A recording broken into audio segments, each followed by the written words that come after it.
नमस्कार, न्यूज़रूम में आप सभी का स्वागत है। कांग्रेस नेताओं के बीच भारतीय सेना से उसके शौर्य का सबूत मांगने की होड़ लगी हुई है। हालांकि कांग्रेस नेता राहुल गांधी कह चुके हैं कि सेना जो भी करती है उसका कोई सबूत देने की जरूरत नहीं है, लेकिन कांग्रेस नेताओं के जो बयान सामने आ रहे हैं वह दर्शाते हैं कि शायद पार्टी की सोच सेना से सबूत मांगने की ही है। कांग्रेस नेताओं के बयानों पर बीजेपी नेता तो पलटवार कर ही चुके हैं, लेकिन पहली बार सेना का भी इस मुद्दे पर बयान आया है। The nation trusts the Indian Armed Forces. I think that's all. हम आपको बता दें कि पाकिस्तान में 2016 में की गई सर्जिकल स्ट्राइक के सबूत की कुछ विपक्षी नेताओं की मांग के बीच थल सेना की पूर्वी कमान के GOC in C lieutenant general RP Kalita ने कहा है कि किसी भी अभियान को अंजाम देते समय सेना कभी भी कोई सबूत रखने के बारे में नहीं सोचती।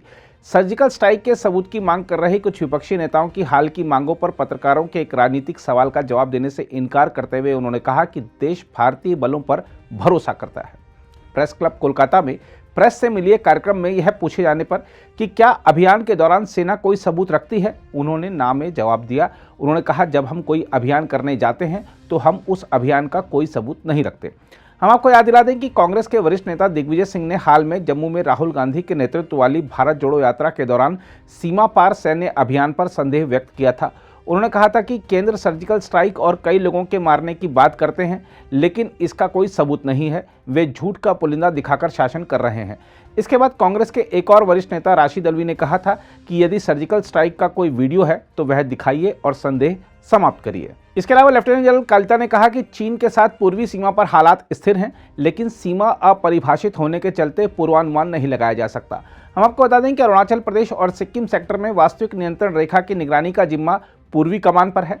लेफ्टिनेंट जनरल कालिता ने यह भी कहा कि सेना सीमा पार गतिविधियों की लगातार निगरानी कर रही है और किसी भी उभरती चुनौती से निपटने के लिए पूरी तरह से तैयार है। उन्होंने कहा, पूरी समस्या इस तथ्य से उत्पन्न होती है कि भारत और चीन की सीमा अपरिभाषित है। वास्तविक नियंत्रण रेखा के बारे में अलग अलग धारणाएं हैं जिनसे समस्याएं पैदा होती हैं। उन्होंने कहा, हालांकि मैं आपको आश्वस्त करता हूं कि सिक्किम और अरुणाचल प्रदेश में पूर्वी सीमा पर स्थिति स्थिर है, लेकिन उसको लेकर पूर्वानुमान नहीं लगाया जा सकता है और इसका कारण सीमाओं का निर्धारण नहीं होना है। पूर्वी कमान के प्रमुख कालिता ने कहा, हमने उन खबरों को पढ़ा है जिसमें कहा गया है कि हमारे सेक्टर के सामने चीन द्वारा सैनिकों की तैनाती में वृद्धि की गई है। उन्होंने कहा, एलएसी पर भारतीय सेना की तैयारी का स्तर उच्च स्तर पर बना हुआ है और किसी भी स्थिति से प्रभावी ढंग से निपटने के लिए प्रत्येक सेक्टर में पर्याप्त बल हैं। इसके अलावा उन्होंने कहा कि हाल के वर्षों में पूर्वोत्तर में सुरक्षा की स्थिति में काफ़ी हद तक सुधार हुआ है और पूर्वोत्तर राज्यों के कुछ क्षेत्रों से अफस्पा हटाए जाने से सेना के अभियानों पर कोई असर नहीं पड़ा है। उन्होंने कहा कि पूर्वी थिएटर में सेना यह सुनिश्चित करने के लिए गांवों को मॉडल के रूप में विकसित करने पर काम कर रही है कि आजीविका की तलाश में कोई पलायन न हो।